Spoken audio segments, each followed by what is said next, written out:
with the audio or the video, please contact Spectrum at 756-5000. Again, that's 756-5000 to report any outages concerning the live Spectrum cable broadcast of tonight's meeting. And I also want to introduce our ASL sign language interpreters tonight, Jordan Staley and Sarah Lamascus. Thank you both for being here. We're going to start tonight's meeting with a proclamation recognizing Pride Week. Now, in most places, actually, Pride is celebrated by the LGBTQ community and allies during the month of June. Here in Rochester, for many, many years, we have celebrated it during July. And I'm proud to say that the town of Brighton has long been a leader in terms of supporting measures that bring equal rights to people here in Brighton in the LGBTQ community. We were the first town in Monroe County to offer benefits to domestic partners. That's quite a long time ago now, but at the time that was really trend-setting, that an employer in the public sector would offer benefits to domestic partners. The town of Brighton, frankly, got tired of trying to get the state Senate to vote in favor of the gender legislation that would grant equal rights to the transgender community. So the town of Brighton, several years ago, adopted gender as the law of the town of Brighton. And several years before the state of New York made it official statewide, it was illegal to discriminate against members of the transgender community in housing, in accommodations, in any other kinds of services. That, of course, is now the law statewide. So I'm particularly pleased to be able to offer this proclamation recognizing Pride Week. We will be formally presenting it to Jeff Myers, the Executive Director of the Out Alliance, on Friday morning, when we will be unfurling the Pride flag on the front facade of Town Hall, as we have done now for several years. So here is that proclamation. Whereas 50 years ago, in the summer of 1969, patrons of the Stonewall Inn, a gay nightclub in New York City, stood up against one of the routine police raids to which they were regularly subjected, sparking the Stonewall Uprising and igniting the modern gay rights movement. And whereas, representing people from across all cultures, income, geographics, and religions, the LGBTQ+ movement has helped people embrace who they are and love who they want to love, while pursuing legal protection and expanding civil rights for all. And whereas the town of Brighton proudly supports LGBTQ+ rights, having been a leader among municipalities in granting domestic partner benefits to town employees, advocating for marriage equality, and making discrimination against transgender individuals in employment, housing, accommodations, and other areas illegal in Brighton prior to the state's passage of the Marriage Equality Act and gender, respectively. And whereas as we celebrate Rochester's Pride Week and commemorate the 50th anniversary of the Stonewall Uprising, we also recognize the courage of local activists who in 1970 organized the first meeting of what would become the Gay Alliance of the Genesee Valley, and now the Out Alliance. And whereas the Out Alliance has become a permanent community institution relied upon for educational outreach, supportive programming, publication of the Empty Closet magazine, and sponsorship of major LGBTQ+ events.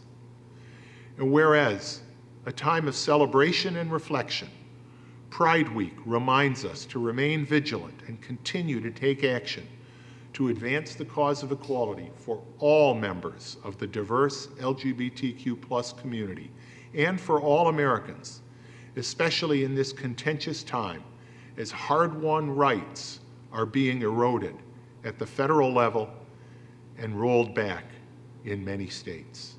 Now therefore be it proclaimed in Brighton that I, William W. Maley, Brighton Town Supervisor, and all the members of our Town Council do hereby proclaim July 13 through July 21 as Pride Week in the town of Brighton, and urge all residents to commit to working for equal rights for all and to uphold the simple truth that equal rights are human rights. And this proclamation is signed the 10th day of July 2019 by the members of the town board. And again, I look forward to presenting it in person to Jeff Myers, Executive Director of the Out Alliance, on Friday morning. Thank you.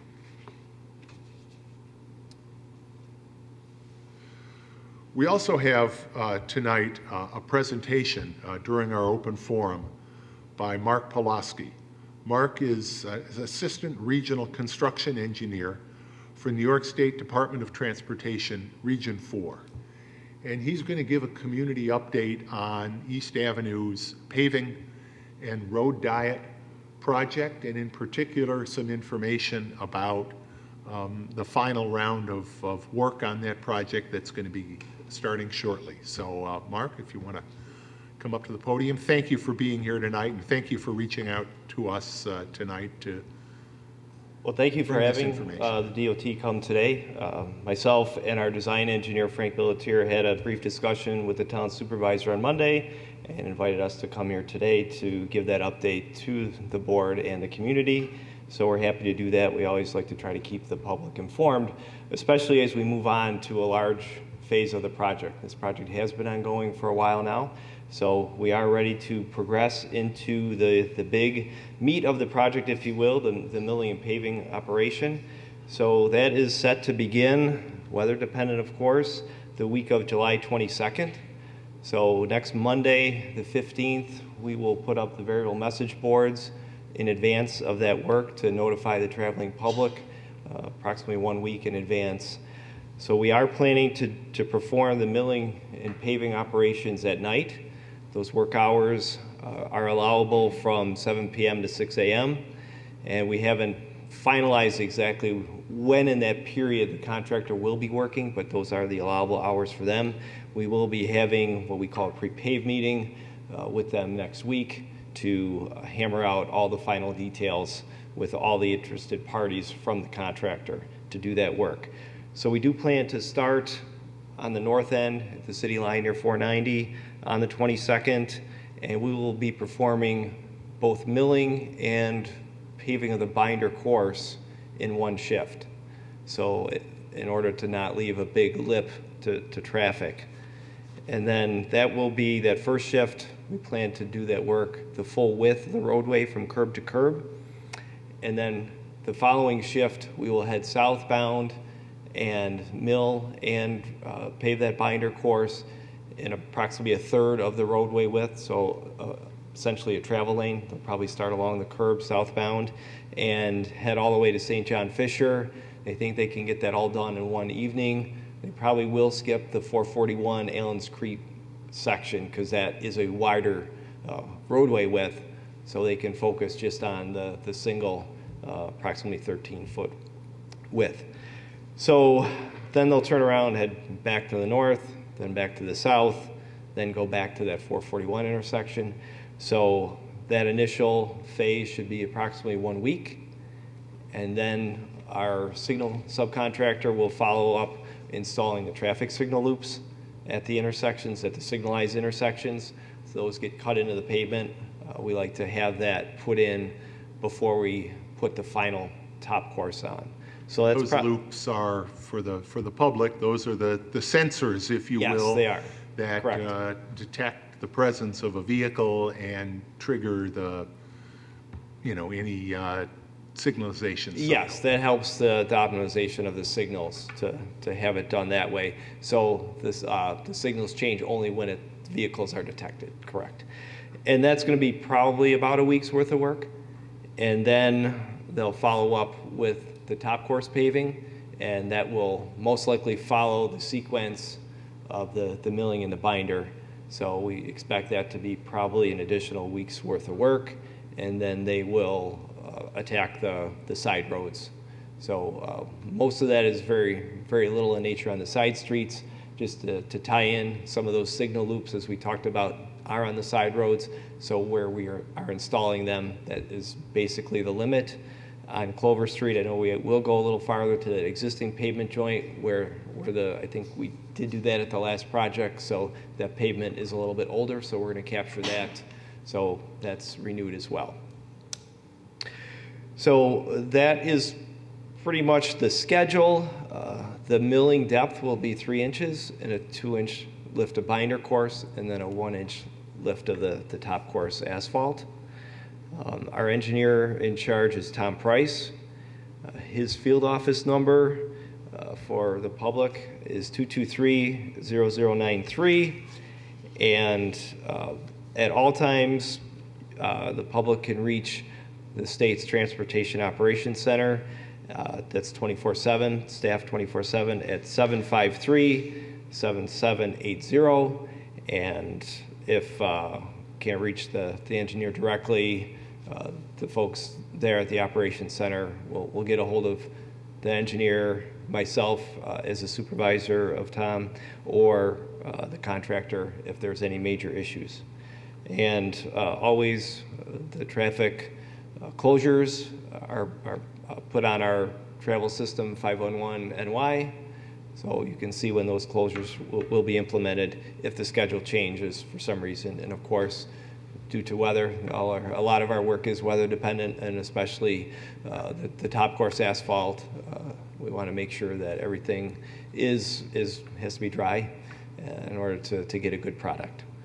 So that's pretty much what I came to discuss today, to update everyone on the schedule that we see going from here on out. The contract completion, formal completion, is October 31st. So we will follow up with striping, of course. Their temporary striping will go down at the end of the shift. The final striping will go afterwards at the end, once all the paving is done. And we're still working on some signal work. But we have been progressing the sidewalk improvements, especially for the ADA ramps, to make sure all those are in compliance now. The state is doing that on all our paving projects. It's something that is a requirement for us to do that. Is it fair to say that most of the actual paving work will be completed before Labor Day? That's our hope, yes. So it kind of has worked out good we had provisions in the contract to work around the senior PGA tournament, and that allowed us to do a little bit of that sidewalk work and get that done.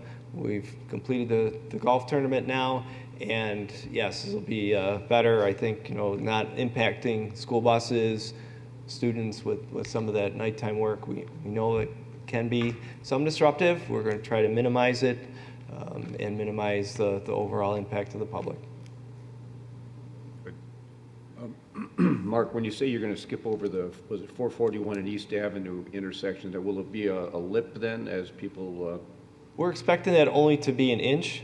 So when they come through, that's the reason they're following up with the paving of the binder right with the mill. So it'll only be a 1 inch, and that'll be tapered there until they come back, and that'll only be a And is that few mill days. reused?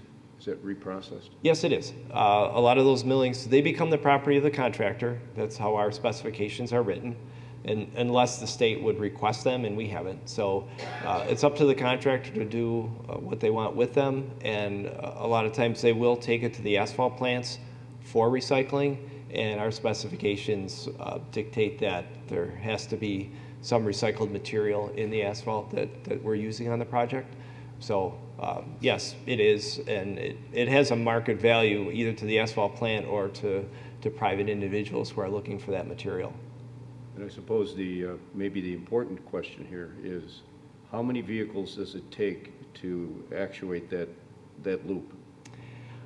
I'm not an expert, but I think one vehicle is enough to do that. So on So a if someone side, were to suggest I should back up and come forward again, that would not be good advice. no. I'll tell her. I can too. And probably not the safest thing to be backing up there, but yes, as far as I know, a single vehicle is large enough. I'm not positive about a motorcycle. A motorcycle, maybe. I don't know if I've that always is wondered that. enough weight to trigger that. But Thanks. Bicycles definitely do not trigger that, and forgive me, I'm not familiar with with a lot of the detail on this project, but with the curb cuts and the side streets and the sidewalks, are there beg buttons and crosswalk signals included in this project? So Especially since there is the bike lane on this route? So we are upgrading the signals to have the pedestrian buttons at those crosswalks to signalize intersections. So yes, there will be upgrades to the signals to provide those. Thank you. Any other questions? Mark, I appreciate you coming in, and we wish you several weeks of nice sunny weather so we can get it done We quickly. hope so. I'm glad we had the discussion Monday and the Yeah. timing worked out to be able to get that message to the rest of the board and the community. Thank you for having us. Thank you. Thanks, Mark. Okay, we'll now move into the open forum. As always, we encourage folks to ask questions or make comments during the open forum segment of the meeting. If you are at home, you can, or somewhere else remote, you can call in at 303-3060 with your questions or comments. And if you are deaf or hard of hearing, you can call that same number, 303-3060, with your video phone. And someone will take your questions and comments and pass them on to the board. 303-3060, 3060. And we look forward to hearing from anyone during the open forum. Is there anyone here tonight that would like to address the board during the open forum? Hearing none, we will continue on with our agenda. Bill, I move that we approve the agenda. Second. Let me ask that you make a friendly amendment to that to also include an additional item of communication that we just received today. It's from the Governor's Traffic Safety Committee, the state governor, advising us that the police department has been awarded $10,360 to participate in the statewide police traffic services program, which is intended to A, increase seatbelt usage, and B, reduce dangerous driving behaviors through enforcement. So if you That's would acceptable. add that. And Christine, And I second. if that's good, thank you. Discussion? Hearing none, Dan, please call the roll. Councilmember DePonzio. Aye. Councilmember Werner. Aye. Councilmember Corrado. Aye. Supervisor Mealy. Aye. Can I have a motion to approve and file the minutes of town board meetings held on June 12th and June 26th, 2019? So moved. Second. Any discussion? Dan, please call the roll. Councilmember DePonzio. Aye. Councilmember Werner. Aye. Councilmember Corrado. Aye. Supervisor Mealy. Aye. Next, can I have a motion to receive and file communications? So moved. Second. Tonight, in addition to the item that I just referenced, we have several other items of interest. First, we have the Brighton Fire District's 2018 annual report. We also have from the New York State Canal Corporation, James Candeloro, senior planner for the Canal Corporation concerning what they're referring to, and I'm going to, put those air quotes around this one, the Embankment Integrity Program. I think we have a better name for it.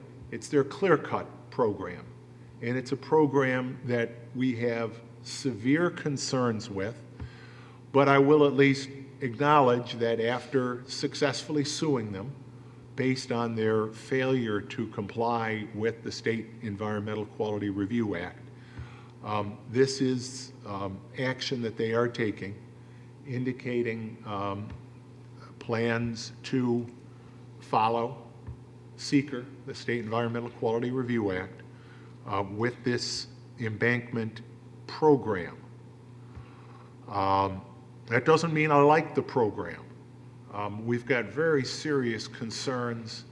One as to whether there's, frankly, what this looks to a lot of people like it's a solution in search of a problem.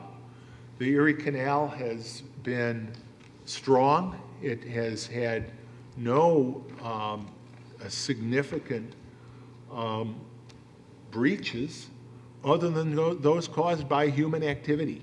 There was the well-known one out by Bushnell's Basin back in the 70s. That was caused by a human error drilling under the canal. There have been no known failures due to tree roots. And until just a year or so ago, never any indication that ongoing inspections of the canal bank were in any way hindered by the growth of vegetation. So the Canal Corp is holding a series of meetings across the canal, across upstate New York, including one in Brockport on the 16th of July. I'm planning on attending that meeting, and again, I want to thank my colleagues, the supervisors of the town of Pittsford and the town of Parrington, Bill Smith in Pittsford, and now Karan Hanna in Parrington, who successfully brought the lawsuit against the Canal Corporation for their failure to conduct an environmental review. We've been in touch. Our lawyers are going to be looking at the environmental materials, and we'll be discussing next steps. But in any event, want to keep the public aware of that. And Yes. Bill, from my perspective, the important thing is that they understand that SEQR applies to the government as well, or the Canal Corporation as well. Yeah, it Whether or does. not it is appropriate that the clear cut, I guess, remains to be seen, and we can study the SEQR report. But they just shouldn't proceed without doing anything. But it's not for me to say whether or not clear cutting is a good idea. I'll leave that to the experts, and look forward to seeing their report. Thanks, Chris. And we certainly did. I mean, we've had, during the course of that litigation, there was certainly expert testimony put in suggesting that it's by no means certain that this is necessary or even desirable. Yeah. So, in any event. We also have communication concerning another important project of interest, although it's a city project, a project of interest to some neighborhoods in Brighton, and that's notification of proposed rezoning, subdivision, and site plan changes to the Colgate Rochester Divinity School project. I was at a meeting held a couple of weeks ago. There were probably 100 people there expressing some serious concerns with that project. It has been modified somewhat. And I know on behalf of the folks, particularly on Summit and Howland and some of the other streets in that neighborhood, we're going to continue to monitor things very closely. Mike, we would be an involved agency under SEQR on that project, or an interested agency? Involved, I thought, yeah. which gives us certain rights, understanding though that the city of Rochester would be or one of their boards will be the lead agency for the project. So, but again, that's a project we're going to continue to monitor. We also have correspondence from NYMIR, the New York Municipal Insurance Reciprocal, which handles our property, casualty, and liability insurance coverage, making us aware of some phishing, PHISHING, scams relating to local governments. And we shared that information with our staff, but you know, I appreciate the fact that NYMIR brings matters like that to our attention, and hopefully we will continue with the help of our great IT team to you know, stay safe from those hacking, phishing, and everything else that's going on in the computer world these days. Finally, there's a real interesting communication that came out this past week from the Office of the State Comptroller. For many years, all towns in the state of New York have received what's called AIM funding, Aid and Incentives for Municipalities. However, that is part of the budget deal this year.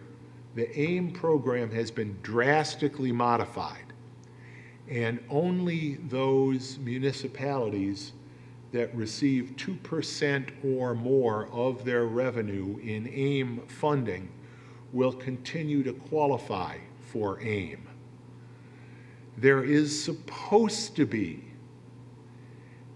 sort of a workaround by the state that would take money from the proceeds of a new internet sales tax that are being collected by the county, that are then supposed to be transferred to those other municipalities like Brighton. Only about 9% of the municipalities in the state will still qualify for AIM.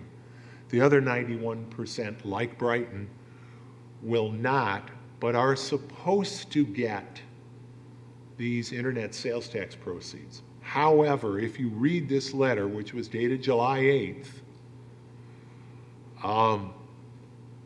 it basically says, we're not quite sure how we're going to do this yet. Trust us. We're going to get you some money. It was more than a little disconcerting, because what was clear is that they really hadn't thought this one through. As so often happens in the budget cycle, something was rushed into the budget at the last minute without thinking how it was going to work. So they're telling us we're going to get this money. And we, of course, have budgeted for this money. This is 2019 money. We budgeted last fall, last October, based on assurances by the state. This is a program that has been in effect for many years. How much are we talking about? We're talking $250,000, give or take. 227, yeah. 227. Wow. And there have been some add-ons to that program in some years, but about $227,000.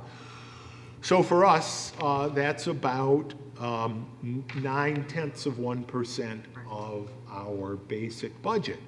But when you think about the concept of a tax cap, which is based on a 2% formula, potentially we're halfway behind the 8 ball to the tax cap, if in fact we were to lose that money. Now, fingers crossed, hopefully that money will still come to us. But again, you know, that now we're dealing with the county.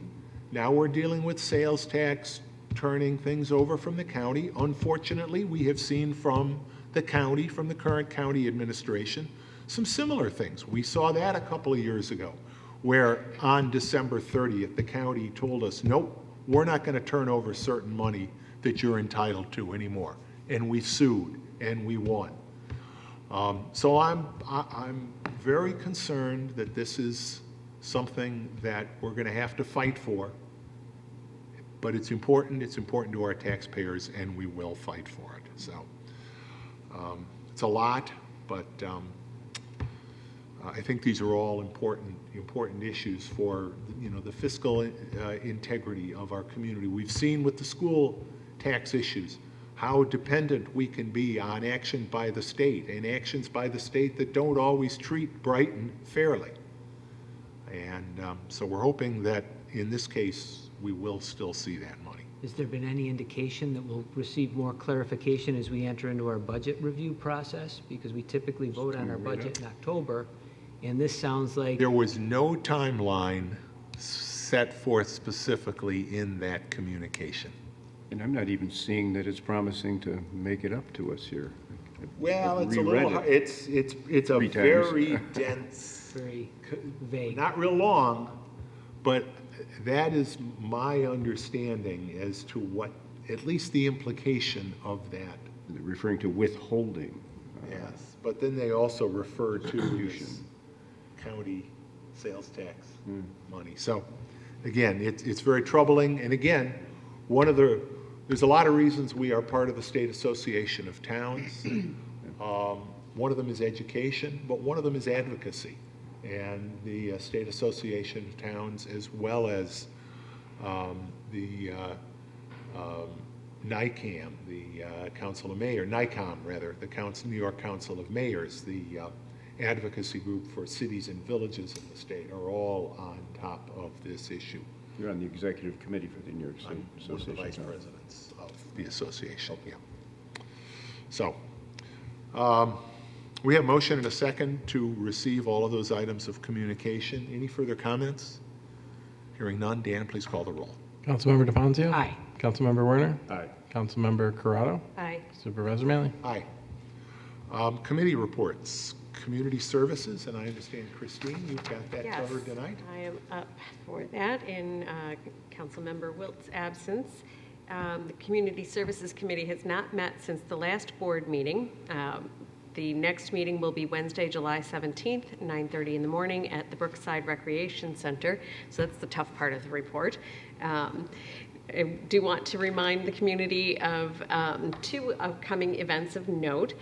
One is the Council Member on the Corner program that returns to the Brighton Farmers Market on Sunday, July 14th. And everyone is invited to stop by and connect with town officials. Representing this time out will be Councilmember Wilt and Councilmember Werner. They'll be on the corner from 9 until noon, and they are up for answering anything about the town of Brighton. Pleased to have your questions. Yes. The other near-term event of note is the summer concert series. It kicked off last night, if I'm correct. I was not Yes, able to make it to did. Buckland Park. Great crowd, great turnout to hear the Brighton Symphony Orchestra. It was a wonderful evening, great music. A lot of talent in our town, and the series continues. The next concert is Tuesday, July 16th at the Pavilion in Buckland Park. The band is the Breakfast Club, and they kick off at 6:30 in the evening, and there will be 4 more concerts in that series. And 2 weeks, in other words, 2 weeks from last night, we'll have the perennial crowd favorites, Noble Vibes, the reggae band, some of whose members live here in Brighton. And they're always the biggest crowd of the year. And don't miss them. They are a lot of fun, Great music of different genres. Great way to spend a warm summer evening. And that is all for community services. Jason, Finance. Yes, the Finance and Administrative Services Committee met last Wednesday, July 3rd. Each of the items discussed in committee appear on tonight's town board agenda and will be discussed in further detail. In addition, we also discussed the upcoming special meeting of the FASC to review the 2020 through 2022 CIP, which is our capital improvement plan, with recommendations from the Budget Review Task Force and the Sustainability Oversight Committee. That meeting's tentatively scheduled for Friday, July 19th at 8:30 in the morning. That still needs to be confirmed for attendance of all interested parties. But once that is confirmed, that is an open meeting that the public can attend and witness. Our next meeting will take place on Wednesday, July 17th. We meet at 8:30 in the morning in the Stage Conference Room here at Town Hall, and the public is invited to attend. Thank you, Jason. Public safety. All right, Public Safety Committee met yesterday morning. In follow-up to the last town board meeting at which Pete Boulay presented to us, he joined us at the Public Safety Committee meeting to further connect with our public safety representatives. He is the engaged citizen who maintains the Henrietta/Brighton, New York Neighborhood Watch Group on Facebook. And so if you want to stay abreast of what is happening in both communities, which are side by side, of course, and impacted by many of the same things, you can join that Facebook group. He will be continuing conversation with Brighton Ambulance in particular in how to get the word out on much of what they are doing in relation to safety. Additionally, on additional updates, Brighton Ambulance has had 549 calls for service in June and 3,300 year to date. That's up about 4%.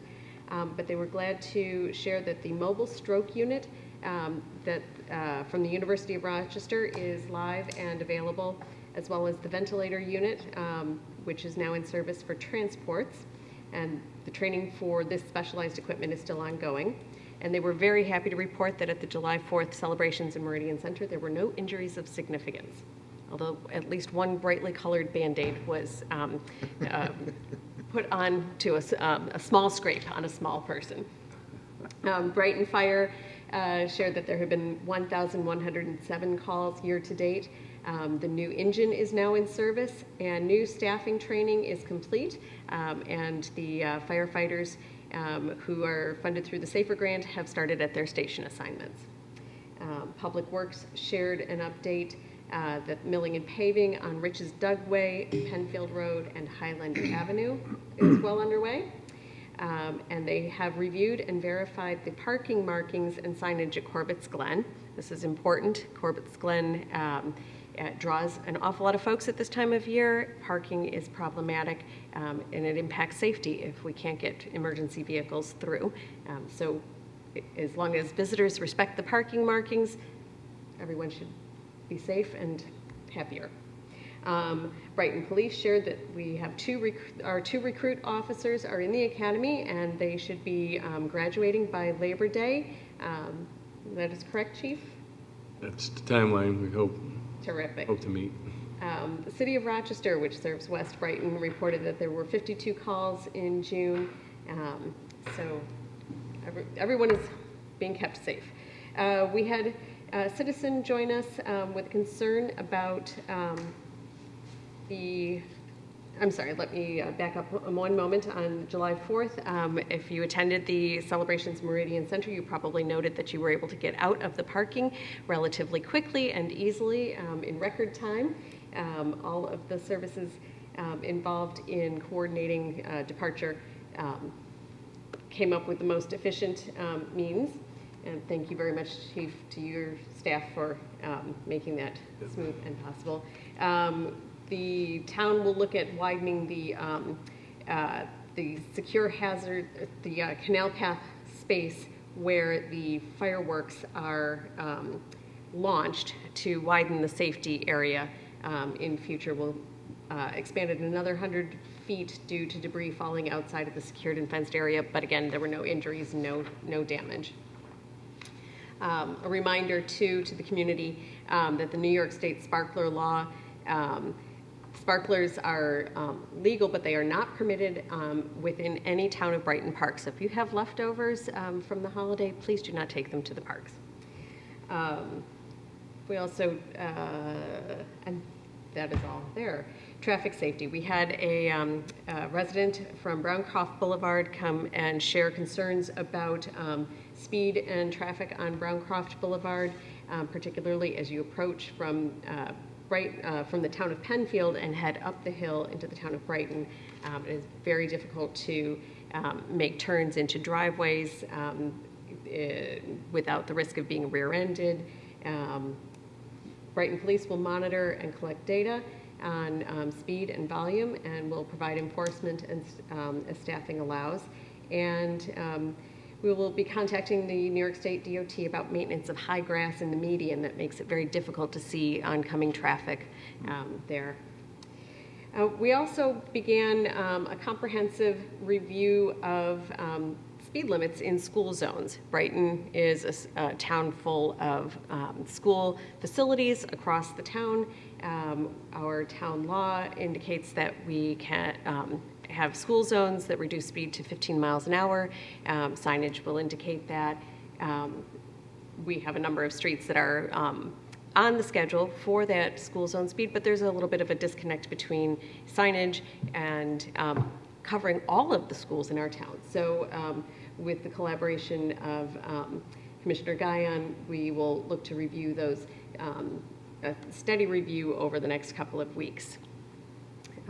And we will suggest signage, speed posting along the highways. Additionally, the Brighton Police Department will continue their specialized focus on the school zones in the 12 Corners area when school kicks off.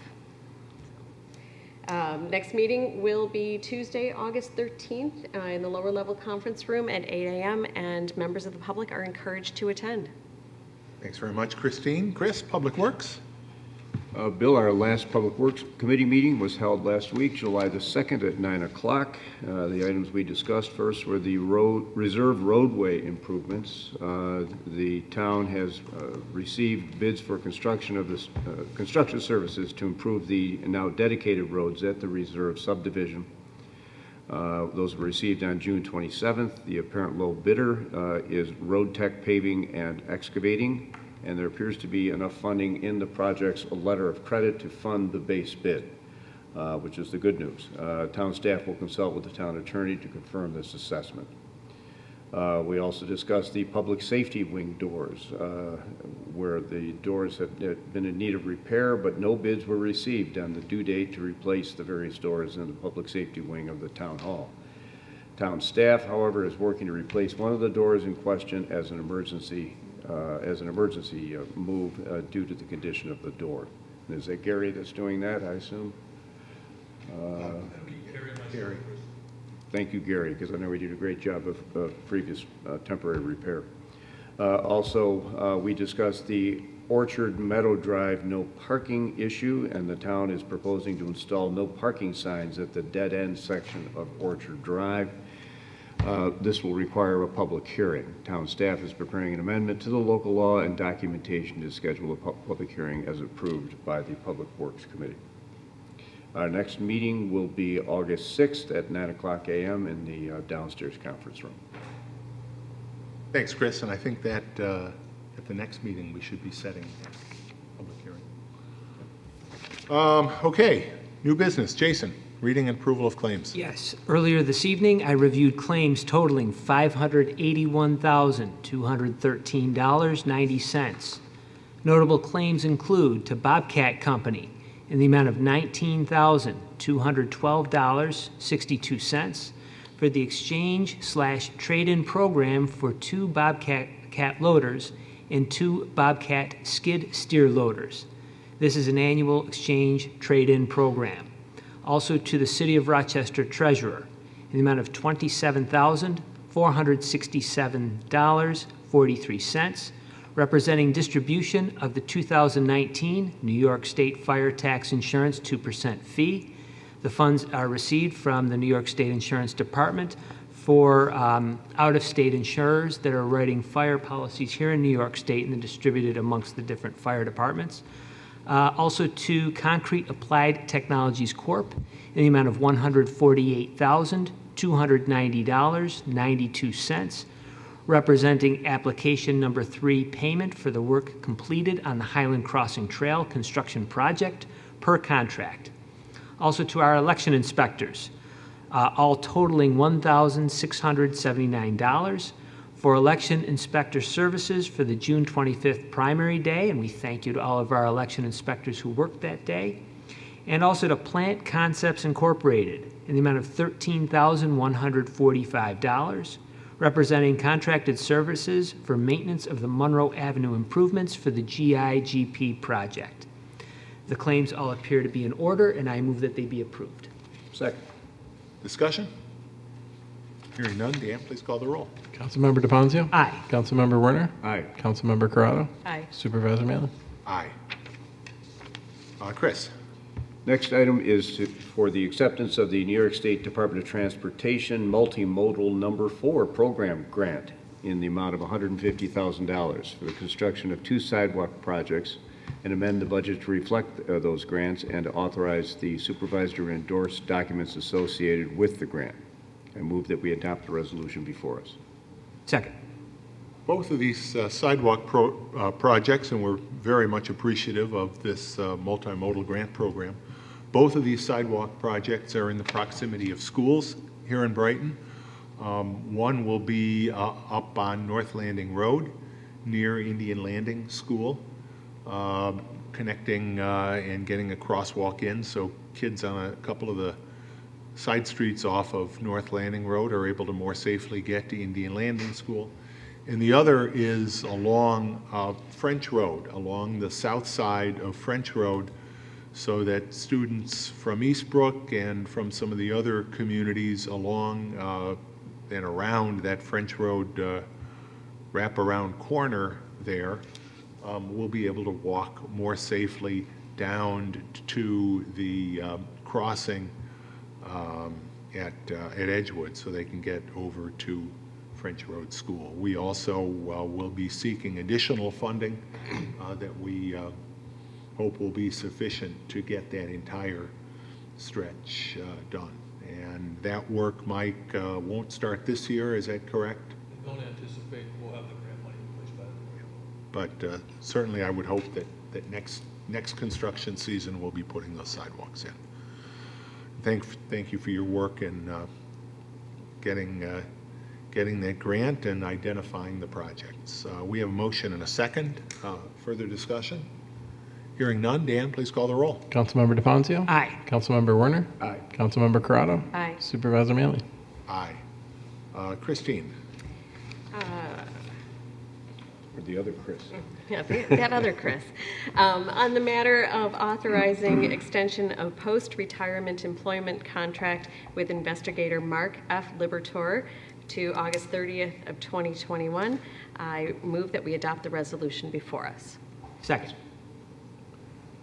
Any discussion? Hearing none, Dan, please call the roll. Councilmember DePonzio? Aye. Councilmember Werner? Aye. Councilmember Corrado? Aye. Supervisor Maley? Aye. Jason? Yes, the next matter seeks to authorize increases to seasonal employee wage rates effective December 31, 2019, in accordance with New York State's new minimum wage requirement. I move that we adopt the resolution as prepared by the attorney to the town. Second. Each year for the past couple of years, the minimum wage has been going up as part of a phased-in plan to get the upstate minimum wage up to $12.50. And this will be another 70-cent per hour increase in the minimum wage applicable to employees of the town that are now at the minimum wage, and that only applies to a relatively small group of part-time or seasonal people. However, several other part-time or seasonal people have wages that are higher but are sort of tied to that level. So they will each be going up 70 cents an hour as well, effective on December 31st, 2019. So that's what you're seeing with that table. We have a motion and a second. Further discussion? Hearing none, Dan, please call the roll. Councilmember DePonzio? Aye. Councilmember Werner? Aye. Councilmember Corrado? Aye. Supervisor Maley? Aye. Chris? Next item is to authorize the supervisor to execute documents for a revised easement for a storm sewer, a municipal road use agreement, and other documents as needed for the Brighton Central School District's Council Rock Primary School Improvement Project. I move that we adopt the resolution before us. Second. Any discussion on this? Hearing none, Dan, please call the roll. Councilmember DePonzio? Aye. Councilmember Werner? Aye. Councilmember Corrado? Aye. Supervisor Maley? Aye. Matters of the supervisor, just a couple things I want to talk about that I haven't already. Again, to follow on to what was already said about the 4th of July, it was a safe 4th, and that was a great thing. I also want to extend big thanks to our park superintendent, Matt Beeman.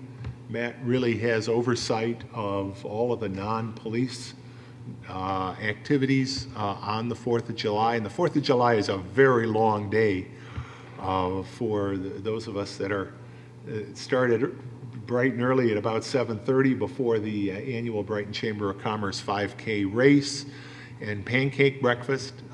Those are both a lot of fun.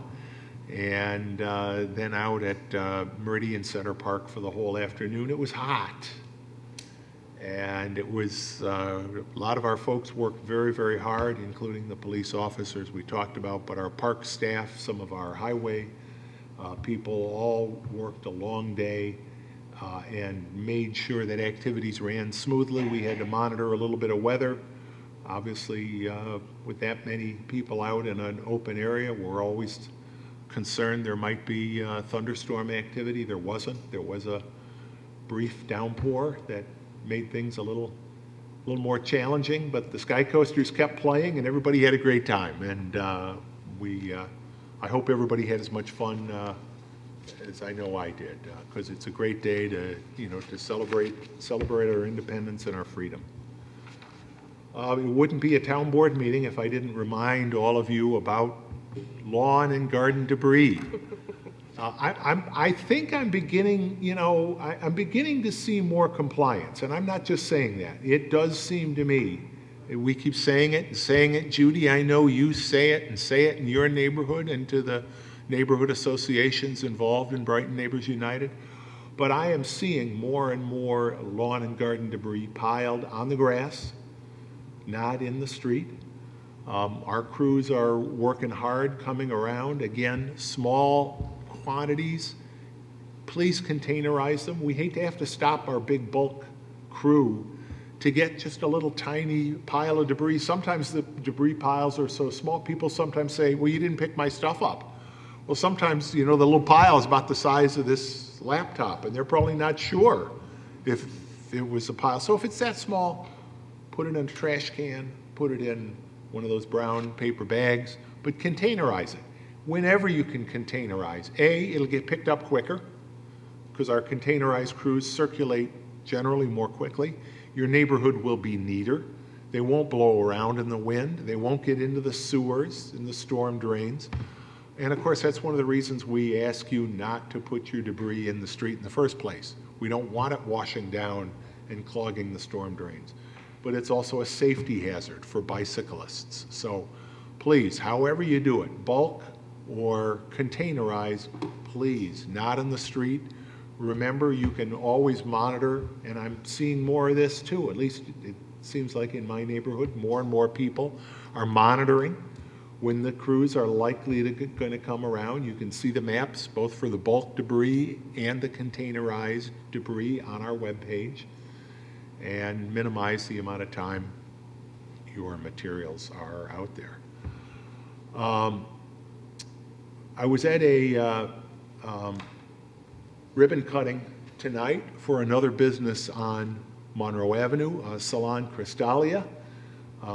Lovely place, and one more example of good things happening on Monroe. But right across the street, we're going to be seeing some changes coming to a business that's been on Monroe Avenue for a long time, but is really going to have a new look to it. And I think people are going to be very excited this summer watching the transformation of the Towpath Motel. Drive by, you'll see the construction tape out. The Patel family has begun, their contractor has begun work on that project. He worked with the town to get all of his permits. I had a chance to talk to Silas Patel tonight and look at his renderings. They're really spectacular. I think people are going to really be pleasantly surprised by the great new look and feel. And Silas, really takes a lot of pride in his business. And it's going to be one more example of the transformation of Monroe Avenue. I talk about it a lot. We we don't have a lot of open space in Brighton. We're not doing a lot of development on open space. What we're doing is redevelopment. And whether it's Silas Patel and the Patel family renovating that hotel, or whether it's the Daniele family building a new Whole Foods. All of those are projects that will enhance the look and feel of Monroe Avenue. They will enhance economic activity on Monroe Avenue. Silas and I were talking tonight about how the Monroe Avenue Green Infrastructure Project helps the look and feel at his business location, how it makes it easier for customers at his motel to walk up and down the avenue. And at the motel further down Clover Street, across the street from what will be the Whole Foods project, the pedestrian crossings there. I know anybody that's driven up and down Monroe Avenue has seen people try to dart across 5 lanes of traffic. Incredibly unsafe. Our bicycle pedestrian plan identified one of the major needs as being crosswalks. There were no crosswalks between Clover Street and Allen's Creek on Monroe Avenue. That's going to change. There's going to be traffic signal paid for by the developer, left turn arrows, no more shooting in front of traffic, and no more people running across Monroe Avenue without a signal. Since I'm talking about Whole Foods, obviously there was some visibility this past week. I was very, very pleased that the Court of Appeals, just as our lower court did, affirmed that the town of Brighton scrupulously followed the open meetings law. We were very confident that we had done that. All of you that have followed us for years know how seriously we take open government. We're televised now. We're live streaming now. Those meeting notices go up. We held 5 public hearings on this project and 3 more at the planning board. There is no local government that takes open government more seriously, and I was very pleased that the appellate division affirmed that. There was another decision, and I think the best way to describe that decision is that they found that the court had prematurely ruled in our favor on a very, very arcane doctrine relating to an easement. I am absolutely confident, however, that when the lower court reviews it again, and all the particulars of that, the so-called public trust document, the public trust doctrine, again, the town of Brighton and this development is in full compliance with that, and I am very, very confident that we will go forward affirmatively on those matters. There is still pending litigation. The town has issued all of the permits, and again, why are we looking forward to seeing this project get underway? Well, for openers, $400,000 a year in taxes that will be paid to the town, county, and schools. There will be finally the Auburn Trail built at no cost to town taxpayers. Traffic safety improvements that will go in. So, in any event, that's the project. I wanted to give people, again, a brief update because you probably saw it in the media. And that's all I have for tonight. Supervisor, if I yes. may, I think I heard you say something that I do not think was entirely correct, and Wouldn't be the first time. And that was that all the permits have been issued for the project. Oh, no, you're right. No. That is, the approvals have been granted by town boards. You are absolutely right. No building permit has been issued for that project. Demolition permits were issued to allow the buildings to be demolished, those vacant buildings that were on the site. Building permits have not been issued. Thank you. Good catch. Thanks. All right.